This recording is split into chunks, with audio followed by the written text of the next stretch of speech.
des justes. Et le sens de lorsque le Saint béni soit-il s'orna de ses couronnes, c'est que cela se réfère au moment de l'accouplement, comme cela est expliqué plus haut dans le 17e chapitre. De ces couronnes est au pluriel car la couronne contient les 6 extrémités, puisque la couronne dont il se couronna ce sont les racines des 6 extrémités cachées qui se révélèrent dans les 6 séphirotes inférieures, c'est-à-dire la Tzilut. Et c'est pourquoi il est dit de ces couronnes car ce sont de nombreuses couronnes. Et c'est pourquoi Rabbi aussi a dit dans la parole que nous avons rapportée dans le 17e chapitre, étant sur elle et sur la reine les précieux vêtements, c'est-à-dire qu'elles se revêtent des racines cachées. Et alors, leur union et leur accouplement se produire. Et de même, le sujet de la couronne est commenté dans la parole que nous avons expliquée dans le second chapitre de la section sur 10 et non 9, car ici les docteurs de la Mishnah se sont opposés, les uns disant que la couronne ce sont les 6, comme nous l'avons dit, et les autres disant que ce sont les 3, c'est-à-dire Ezed, Gebura et Tiferet qui sont 3 nuances. Et il est possible de dire qu'ils ne se sont pas opposés à propos de l'accouplement car cela concerne les 6. Mais il existe une opinion selon laquelle cela concerne les 3 que sont Ezed, Gebura et Tiferet, car c'est à propos de Tiferet qu'ils se sont opposés ici. Et les 3 restantes sont une couronne pour Malkout, c'est-à-dire Nezza, Od et Yesod qui sont la réalité du et se référant à elle, car elle s'orne avec elle au moment de l'accouplement, comme nous l'avons expliqué dans le second chapitre de la section sur l'ordre de la Tzilut. Mais à propos de la réalité de l'accouplement ils ne se sont jamais opposés, et il s'agit des 6, comme cela est indiqué en de nombreux endroits du Zohar. Et c'est ce qu'il est expliqué dans le Zohar à propos de cette année où Jacob servit pour Rachel, afin de se couronner des 6 extrémités dont ils avaient besoin pour s'unir. Et, ce sont les couronnes mentionnées dans cette parole. Ou bien il est possible que les couronnes soient les 2 couronnes qui descendirent l'une d'Abba et l'autre Tma et qui sont la Ezed qui se trouve dans Zokma et la Gebura qui se trouve dans Bina. Et c'est ainsi que le Rashbi l'expliqua au moment de sa mort à propos de la Paracha Azinu, ce qui se trouve dans le Sefer Oriakar. Car ces 2 couronnes, Tiferet en hérite de Okma et Bina. Il se couronna à partir d'en haut et d'en bas. Comme cela est conclu, à partir d'en haut c'est grâce à Okma et Bina qui sont appelés profondeur de tout. Et c'est ce qu'a expliqué Rabbi aussi dans la parole que nous avons mentionnée dans le 17e chapitre à propos de l'huile d'onction. Et l'huile se trouve du côté de Okma, comme nous l'expliquerons dans la section sur l'arrangement des appellations. Il se couronna à partir d'en bas. Par quoi? Par les Neshamot des justes. Explication. La Neshama des justes qui sont en vie car elle les fait vivre, car ceux qui sont morts sont libérés des mitzvot, et leur Torah et leur bonté n'a pas d'effet et n'est pas utile à cela car ce sujet ne concerne que les inférieurs qui sont dotés de libre arbitre. Et lorsqu'il est dit par les Neshamot c'est que les Neshamot sont leur réalité en haut, et ils sont une colonne qui descend de degré en degré depuis Tiferet jusqu'à ce monde inférieur, car ils descendent de réalité en réalité jusqu'à arriver à cette réalité. Et au moment où leurs bonnes actions s'élèvent, ils s'élèvent via le canal et cette chaîne jusqu'à arriver là, et de là, ils propagent le shofar vers le bas. Et c'est ce qu'il est dit, il se couronna à partir d'en bas. Par quoi? Par les Neshamot des justes car ce sont les réalités supérieures des Neshamot qui élèvent le parfum de leurs actions devant lui. Et il se couronne avec elles, comme cela sera expliqué en détail dans la section sur la Neshama. Et alors, la vie augmenta à partir d'en haut et d'en bas. Explication. Du côté où elle prodigue la vie et le shofar à partir du haut, et de même à partir du bas par le secret de la lumière réfléchie, la lumière qui revient, car cela indique que la lumière arrive avec une telle puissance qu'il se trouve en elle la force d'augmenter le reflet. Et ce sujet sera expliqué dans la section sur de bas en haut. L'emplacement du sanctuaire fut entouré. Explication. Le dernier aspect qui se trouve dans Malkout est son aspect inférieur, et il est appelé emplacement du sanctuaire. L'explication en est qu'il s'agit de l'emplacement de la Shekinah du sanctuaire, car elle y réside. Et cet aspect qui est le dernier de Malkout est entouré de tous les côtés, car étant le dernier c'est grâce au shofar des bénédictions qu'il est contenu dans tout. Et il est dit de tous côtés, il est possible de dire des 3 côtés que sont l'axe de la droite, l'axe de la gauche et l'axe médian. Ou bien il est possible de dire que de tous côtés signifie des 2 aspects, l'aspect de la lumière qui va de haut en bas et l'aspect de la lumière qui va de bas en haut. La citerne se remplit et se taura. C'est l'aspect intermédiaire de Malkout qui possède en lui les eaux abondantes des 6 et qui est plein. Mais son aspect supérieur est appelé mer car il est plein de toutes les sortes de perfection. Et puisqu'elle est désignée par le terme de mer, par le secret de son aspect inférieur puisque c'est là que se trouvent les profondeurs de la mer comme nous l'expliquerons dans l'arrangement des appellations. Il est possible de commenter ce qui se trouve ci-dessus en questionnant la plus grande abondance de ces eaux vis-à-vis du puits. Et cette explication est nécessaire. Il est écrit, bois l'eau de ta citerne. Point alors qu'une citerne est vide et se taura. Ainsi ce qui est une citerne n'est pas un puits, et ce qui est un puits n'est pas une citerne. Alors comment peut-on désigner Malkout par ces deux appellations puisqu'utiliser les deux est impossible? Car si l'appellation puits s'applique, l'appellation citerne ne s'applique pas, et si l'appellation citerne s'applique, l'appellation puits ne s'applique pas. C'est pour dire qu'il est impossible qu'il s'agisse de deux séphirotes, car nous n'avons pas trouvé de séphira qui soit appelé puits ou citerne outre celle-ci. C'est pourquoi il est dit, le tout n'est qu'un seul emplacement. Explication. C'est toujours une seule séphira qui est appelée de telle ou telle façon, et le sujet en est qu'elle a deux aspects, comme cela est conclu. Un emplacement auquel le miséreux c'est son aspect qui est pauvre et qui ne possède pas de vie en excès. Et c'est pourquoi la pauvreté des pauvres se propage vers eux à partir de cet endroit, car ils sont nés lors de la déficience de la lune. Et c'est un emplacement auquel le miséreux est attaché et qui est appelé citerne. Car le Shepha n'y augmente pas à partir du fait qu'en elle ne se trouve aucune action des justes grâces auxquelles demander le Shepha. Et qu'est-ce, le Dalet et ce Torah? Explication. Voici que la réalité du et la réalité des trois veaux que sont Nezza, Od et Yesod, comme cela est expliqué plus haut dans la section sur l'ordre de la Tzilut. Et ainsi, la réalité du Dalet correspond aux deux veaux que sont Nezza et Od. Et ce n'est pas grâce à son époux dont elle est la compagne, mais grâce à ce qu'elle reçoit des deux. Et elle ne connaît pas d'union avec son époux via Yesod car elle n'a pas d'action pour s'y déverser. Et c'est pourquoi elle est pauvre et misérable. Et ensuite, explication. Après avoir reçu de Nezza et Od car c'est le secret de la droite et de la gauche pour l'accouplement, comme nous l'expliquerons, c'est-à-dire le secret de l'étreinte. Cela devient un puits qui est la réalité du, car en son sein se trouve un petit veau qui est la réalité de Yesod qui y déverse les bénédictions à partir de la force des actions des justes qui sont les eaux féminines suscitant le désir. Et c'est ce qu'il est dit,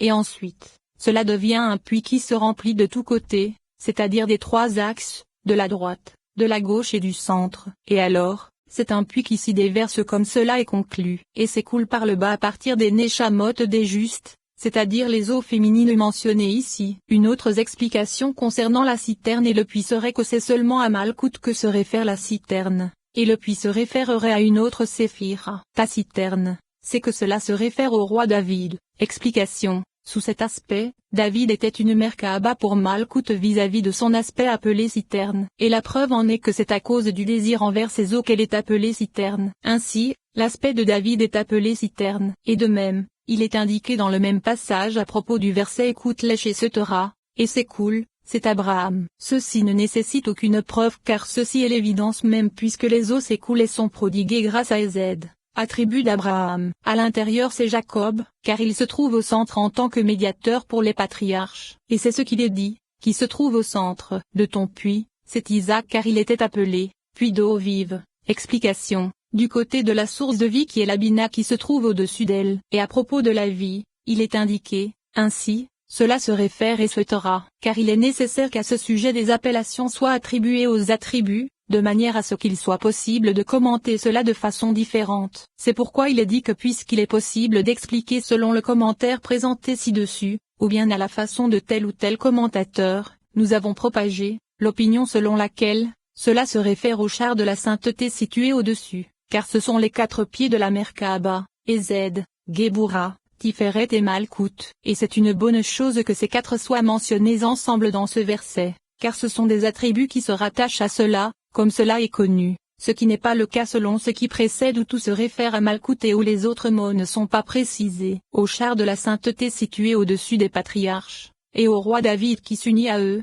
Explication. Car à cause de ces commentaires énoncés par les commentateurs, il aurait également dû être dit ici que dans ce verset se trouvent quatre attributs, et qu'ainsi il ne s'agit pas précisément des trois patriarches mais d'Isaac, Moïse, Aaron et David. Et en vérité, il ne s'agit pas exactement de David avec ces trois, mais avec les patriarches comme cela est connu. Et cela se réfère à sa royauté sur Hébron, afin de s'unir aux patriarches comme cela est expliqué dans le Zohar sur la Paracha Vera. Et ainsi, il se trouve que ce commentaire qui traite de ces aspects est plus éminent que les deux autres commentaires. Et il y en a qui disent et ce Torah. Ces commentateurs se sont différenciés en commentant cette introduction car il est difficile que le puits se rapporte à Géboura puisque le puits est plus que ce qui s'écoule, et ceci est difficile. Et le premier commentaire traitant de cela n'est pas si difficile, car il s'agit de l'ordre des patriarches. Et puisque leur ordre est Abraham, Jacob et Isaac, cela donne déjà un sens à la chose. Et il est dit, car il se trouve au centre, et c'est pourquoi il se trouve en leur sein. Et ceci est également vrai vis-à-vis de l'antériorité de David car il est dit,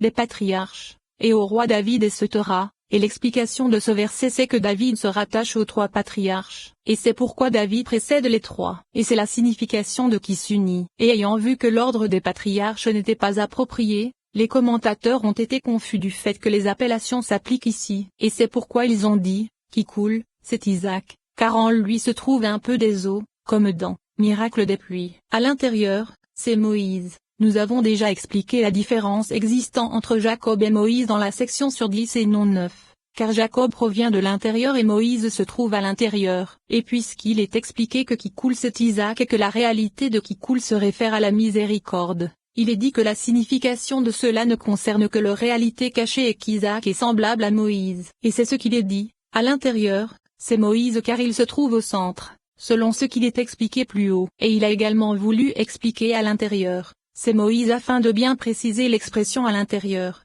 car il n'est pas dit l'intérieur mais à l'intérieur, et cela se réfère au contenu de l'intérieur, c'est-à-dire, c'est Moïse car il se trouve au centre, comme cela est expliqué dans la section mentionnée ci-dessus. De ton puits, c'est Aaron, pour recevoir Moïse, et c'est assurément un puits d'eau vive car c'est là que se trouve l'abondance des eaux de Ézède et en particulier dans le degré d'Aaron car il fait face au degré de notre maître Moïse. Qu'il repose en paix. Et c'est pourquoi c'est en lui que se trouve l'abondance des eaux. Et il n'en est pas de même pour Abraham car son attribut est sec puisqu'il s'agit de l'expression de la sécheresse, comme nous l'expliquerons dans la section sur l'arrangement des appellations à propos de la sécheresse. Et le roi David s'unit avec eux. Il est précisé avec eux mais il n'est pas dit avec les patriarches, comme cela est expliqué plus haut. Et il est dit et le roi David et ce Torah, afin de résoudre la difficulté mentionnée plus haut dans le commentaire précédent. Le désir de la femelle et ce Torah. Ceci reprend l'explication du premier sujet. Ne se produisit que lorsqu'il insuffla en elle le rouach. Explication. Il s'agit d'une parabole correspondant au moment où Yésop pénétra en elle, c'est-à-dire la propagation de Tiferet, la propagation du veau. Et alors, les eaux s'écoulèrent. Ce sont les actions des justes qui sont les eaux féminines. Et les eaux s'écoulèrent pour recevoir les eaux mâles, car c'est grâce à leur mérite qu'elles reçoivent du mal. Et elles réclament grâce à leur mérite. Et s'écoulèrent. Ce qui est semblable à une action qui va de bas en haut, par le secret de la lumière réfléchie. Et c'est ce qu'il est dit, ainsi, la communauté d'Israël et ce Torah, carré de ma chair, je verrai Dieu. Et c'est pourquoi les eaux féminines sont les actions des justes qui s'élèvent grâce à leur Neshama, de la façon dont nous l'avons expliqué plus haut. Et tout devint un seul désir et ce Torah, c'est-à-dire que Tiferet et Malkout accomplissent un seul désir, et c'est leur stimulation. Un seul lien, c'est la réalité de l'étreinte, car c'est sa gauche sous ma tête, comme nous l'expliquerons. Et un seul espace, c'est la réalité de l'union qui possède 3 aspects, le premier étant celui que nous avons mentionné dans les 18e, 19e et 20e chapitres, le second étant celui que nous mentionnerons dans le 21e chapitre, et le troisième étant celui que nous mentionnerons dans le 22e chapitre. Et cela calme à tout. Explication. Ce sujet et cette stimulation satisfont et plaisent à tous, à Tiferet, à Malkout et au juste. Et c'est alors que le Saint béni soit-il marcha et sautera. Grâce à cette expression on comprendra que la stimulation se fait grâce au Neshamot qui se trouve dans le jardin d'Éden, à partir de et cela. Marcha et sautera. Et ceci se rapporte à la Neshama des justes qui se trouve dans le jardin d'Éden. Et la difficulté se situe dans la parole que nous avons rapportée plus haut dans le 18e chapitre, qui apporte la stimulation d'en bas, c'est-à-dire depuis ce monde. Et c'est ainsi que cela est compris dans le Zohar sur la paracha Areimot. Rabbi Houda a dit, lorsque les justes augmentent dans le monde, la communauté d'Israël exhale un bon parfum, se trouve bénie par le Saint Roi, et sa face rayonne. Et lorsque les coupables augmentent dans le monde, c'est comme si la communauté d'Israël n'exhalait pas un bon parfum et avait le goût amer de l'autre côté. Alors, il est écrit, il projeta la terre depuis les deux et se taura, et sa face s'obscurcit. Rabbi aussi a dit, lorsque les justes augmentent dans le monde, il est écrit, sa gauche sous ma tête, et sa droite m'embrasse. Et lorsque les coupables augmentent dans le monde, il est écrit, il fit reculer sa droite. Rabbi Hizkiya a dit, à partir de cela, nous comprendrons, et la cariâtre divise les amis, c'est-à-dire que le roi se sépare de la reine et se taira. Voici que grâce aux paroles de ces docteurs de la Mishnah nous comprenons que ce qui se rapporte à l'union se fait grâce aux actes des fils de l'homme qui sont des êtres inférieurs, comme il est dit, lorsque les justes augmentent dans le monde, la communauté d'Israël exhale un bon parfum, c'est-à-dire le parfum de l'accomplissement des mitzvot. Et c'est à ce propos qu'Isaac dit de Jacob, vois, le parfum de mon fils est comme le parfum d'un champ et se taira, car il sentit de lui le parfum de la Shekinah lorsqu'elle reçoit Tiferet. Et c'est ce qu'il est expliqué par d'un chant béni par l'Éternel, car c'est Tiferet. Et lorsque les coupables augmentent et se taira,